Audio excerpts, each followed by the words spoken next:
പൂർണ്ണമായിട്ട് തന്നെ ആരാധിപ്പാൻ, കർത്തൃമേശ ആചരിപ്പാൻ ലഭിച്ച അവസരത്തെ ഓർത്തുകൊണ്ട് ഞാൻ ദൈവത്തെ സ്തുതിക്കുന്നു.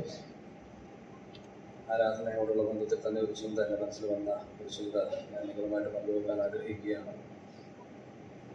അതിന് സങ്കീർത്തനങ്ങൾ തന്നെ 32-ാമത്തെ സങ്കീർത്തനം, അതിൻ്റെ 1-ാമത്തെയും 2-ാമത്തെയും വാക്യങ്ങൾ ഞാൻ വായിക്കുന്നു. സങ്കീർത്തനങ്ങൾ 32-ന്റെ 1-2. ലംഘനം ക്ഷമിച്ചും പാപം മറച്ചും കിട്ടിയവൻ ഭാഗ്യവാൻ. യഹോവ അകൃത്യം കണക്കിടാതെയും ആത്മാവിൽ കപടം ഇല്ലാതെയും ഇരിക്കുന്ന മനുഷ്യൻ ഭാഗ്യവാൻ. ഇവിടെ സങ്കീർത്തനക്കാരൻ പറയുന്ന, മനസ്സിലാക്കിയ ഒരു വിഷയത്തെക്കുറിച്ചാണ് പറയുന്നത്. ആരാണ് ഭാഗ്യവാൻ? ലംഘനം ക്ഷമിച്ചും പാപം മറച്ചും കിട്ടിയ മനുഷ്യനാണ് ഭാഗ്യവാൻ. യഹോവ അകൃത്യം കണക്കിടാതെയും ആത്മാവിൽ കപടമില്ലാതെയും ഇരിക്കുന്ന മനുഷ്യനാണ് അനുഗ്രഹിക്കപ്പെട്ടത്. ഇത് സകല മനുഷ്യർക്കും ഒരുപോലെയുള്ള ഒരു തിരിച്ചറിവായിരുന്നു എന്നുള്ളതും നമുക്ക് മനസ്സിലാക്കാൻ കഴിയും.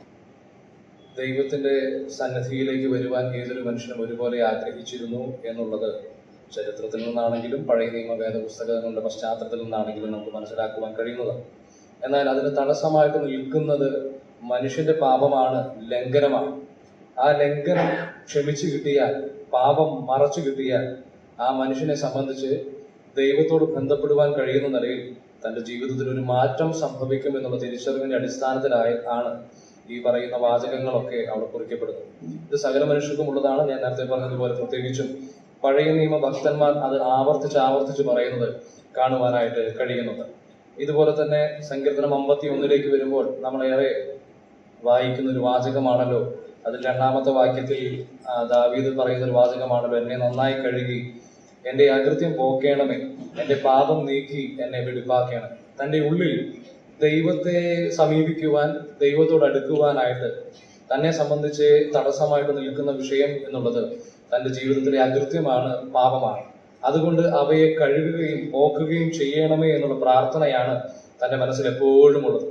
അതിന് താഴെയുള്ള വാക്യങ്ങളിലൊക്കെ അത് താൻ ആവർത്തിച്ച് വിശദീകരിക്കുന്നുണ്ട്. അപ്പോൾ തൻ്റെ സാഹചര്യത്തിൽ നിന്ന് ഒരു വീണ്ടെടുപ്പ് സംഭവിച്ച്, ഒരു മാറ്റം സംഭവിച്ച് ദൈവസന്നിധിയിൽ പ്രവേശിപ്പാനായി തന്നെ പ്രാപ്തിപ്പെടുത്തുന്നത് എന്ന് പറയുന്നത് തൻ്റെ ജീവിതത്തിൽ പാപങ്ങൾക്ക് സമ്പൂർണമായ ഒരു പരിഹാരം സംഭവിക്കണം എന്നുള്ള ആഗ്രഹമാണ്. ആ ഒരു പരിഹാരം സംഭവിച്ചാൽ തൻ്റെ ജീവിതത്തിൽ ഒരു വീണ്ടെടുപ്പ് സംഭവിച്ച് പഴയ അവസ്ഥയിൽ, നേരത്തെ കേട്ടതുപോലെ ഇരുട്ടിന്റെ അധികാരത്തിൽ നിന്ന് അല്ലെങ്കിൽ പിശാചിന്റെ അടിമത്വത്തിൽ നിന്ന്, പാപത്തിന്റെ അവസ്ഥയിൽ നിന്ന് മാറ്റം സംഭവിച്ച് ദൈവത്തോട് സമീപ വസിക്കുവാൻ കഴിയുന്ന ഒരു അതുല്യമായ മനോഹരമായ ഒരു ജീവിതത്തിലേക്ക് താൻ വന്നു ചേരുമെന്നുള്ള തിരിച്ചറിവ് തനിക്കുണ്ടായിരുന്നു. പക്ഷേ അപ്പോൾ തന്നെ നമുക്കറിയുന്നത് പോലെ 49-ാമത്തെ സങ്കീർത്തനത്തിൽ നാം ഏറെ പ്രാവശ്യം വായിക്കുന്ന വാചകമാണല്ലോ.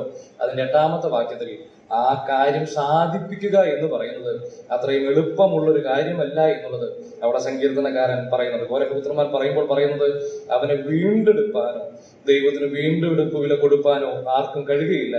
അവരുടെ പ്രാണന്റെ വീണ്ടെടുപ്പ് വിലയേറിയത് അത് ഒരു നാളും സാധിക്കുകയില്ല. ഈ കാര്യങ്ങളെ തിരിച്ചറിവുണ്ട് മനുഷ്യനെ സംബന്ധിച്ച്. പക്ഷേ മനുഷ്യൻ വീണ്ടും ആവർത്തിക്കുന്ന ഒരു വാചകം എന്ന് പറയുന്നത് അത് പൂർണ്ണമായിട്ട് പരിഹരിക്കുക എന്ന് പറയുന്നത് എളുപ്പമുള്ള കാര്യമല്ല. കാരണം അതിന്റെ വീണ്ടെടുപ്പിന്റെ വില എന്ന് പറയുന്ന ആ വസ്തു അല്ലെങ്കിൽ വില, അത് ഒരു നാളും മനുഷ്യനെ കൊണ്ട് കൊടുത്തു തീർക്കുവാൻ കഴിയുന്നതിന് അപ്പുറമായ ഒരു വിലയാണെന്നുള്ള തിരിച്ചറിവോടുകൂടെ താൻ ആ കാര്യം വാചകങ്ങൾ വേദനയോടുകൂടെ ആവർത്തിക്കുക. എന്നാൽ നമുക്കറിയുന്നത് പോലെ നാം ഇന്ന് ദൈവസന്നിധിയിൽ വന്നു നിൽക്കുമ്പോൾ ഈ ഒരു പ്രാർത്ഥനയോടുകൂടിയല്ല വന്നു നിൽക്കുന്നത്. പകരമായിട്ട് നമ്മുടെ മനസ്സിലുള്ള പ്രാർത്ഥന അല്ലെങ്കിൽ നമ്മുടെ മനസ്സിലുള്ള ചിന്ത എന്ന് പറയുന്നത് അത് അപ്പോസ്തലനായ പൗലോസ് കൊലോസ്യ ലേഖനം 1-ാമത്തെ അധ്യായം അതിന്റെ 14-ാമത്തെ വാക്യത്തിൽ ഇങ്ങനെയാണ് കുറിച്ചു വെച്ചിരിക്കുന്നത്, അവനിൽ നമുക്ക് പാപമോചനം എന്ന വീണ്ടെടുപ്പ് ഉണ്ട്. ഇന്ന് നാം ദൈവസന്നിധിയിൽ വന്നു നിൽക്കുമ്പോൾ നമ്മെ സംബന്ധിച്ച് നമുക്ക് പറയുവാൻ കഴിയുന്നത്, എൻ്റെ പാപങ്ങളെ പരിഹരിക്കണമേ എന്നോ എൻ്റെ പാപങ്ങളെ പോക്കണമേ എന്നോ അകൃത്യത്തിൽ നിന്ന് തന്നെ വിടുവിച്ച് കഴുകി ദൈവസന്നിധിയിലേക്കുള്ള പ്രവേശനം എനിക്ക് സാധ്യമാക്കി തരണമേ എന്നുള്ള പ്രാർത്ഥനയോടുകൂടിയല്ല.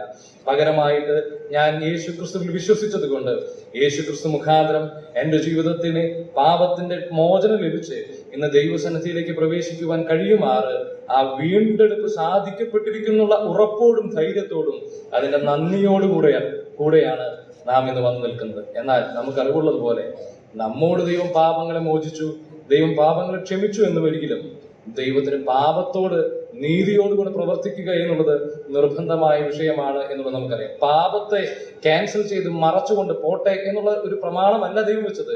പിന്നെയോ കൃത്യമായിട്ട് അതിനോടുള്ള ബന്ധത്തിൽ തക്കതായ ശിക്ഷ അല്ലെങ്കിൽ തക്കതായ പ്രവൃത്തി താൻ ചെയ്തിട്ടുണ്ട്. അതാണല്ലോ നമുക്ക് കാൽവരി ക്രൂശിൽ കാണുവാനായിട്ട് കഴിയുന്നത്. ഇന്ന് രാവിലെ നാം ദൈവസന്നിധിയിൽ വന്നു നിൽക്കുമ്പോൾ പാപങ്ങൾ ക്ഷമിക്കപ്പെട്ടിട്ട് പഴയ അവസ്ഥയിൽ നിന്ന് വീണ്ടെടുക്കപ്പെട്ട് ദൈവസന്നിധിയിൽ വരുവാൻ സാധിക്കുമാറ് എല്ലാവരും പാപങ്ങൾ ക്ഷമിക്കപ്പെട്ടവരായിട്ട് നിൽക്കുന്നതെങ്കിൽ കൂടെയും നമ്മുടെ ജീവിതത്തിൽ സംഭവിച്ചത് എന്താണെന്ന് അറിയാം.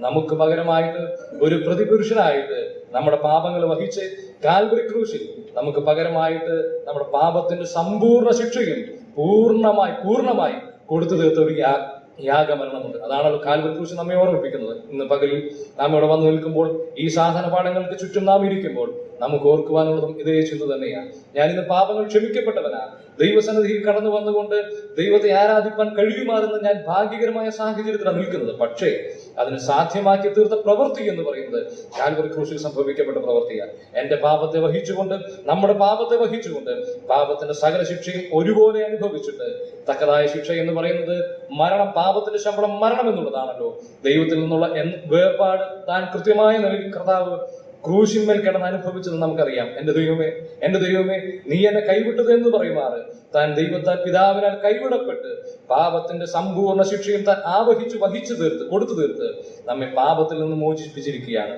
ഇന്ന് ആ ധൈര്യത്തോടുകൂടെ ആ ധൈര്യം നമ്മെ സംബന്ധിച്ച് വരുന്നത് നമുക്കറിയാം. അവിടുന്ന് കർത്താവ് മരിച്ചു, അടക്കപ്പെട്ടു, മൂന്നാം നാൾ ഉയർത്തെഴുന്നേറ്റത് കൊണ്ട് നമ്മുടെ നീതീകരണം സംഭവിക്കപ്പെട്ടു. ഞാൻ കുറ്റമില്ലാത്തവനെന്ന് ഉറക്കെ പ്രഖ്യാപിക്കപ്പെട്ടു എന്നുള്ള തിരിച്ചറിവോടുകൂടെ ആ ഉയർത്തെഴുന്നേറ്റ് ജീവിക്കുന്ന യേശു ക്രിസ്തു മുഖാന്തരം നമുക്ക് ലഭിച്ച പാപമോചനത്തിന്റെ ആ ധൈര്യത്തോടുകൂടെ വീണ്ടെടുക്കപ്പെട്ടവർ എന്നുള്ള തിരിച്ചറിവോടുകൂടെ വളരെ ഭാഗ്യകരമായി ഈ അവസ്ഥയിൽ നിൽക്കുന്ന നമുക്ക് ആ പിതാവാം ദൈവത്തെ യേശു ക്രിസ്തു മുഖാന്തരം സന്തോഷത്തോടുകൂടെ ആരാധിക്കുകയും മഹത്വപ്പെടുത്തുകയും നന്ദി പറയുകയും ചെയ്യാം. ദൈവം നാം മഹത്വപ്പെടുമാറാകും.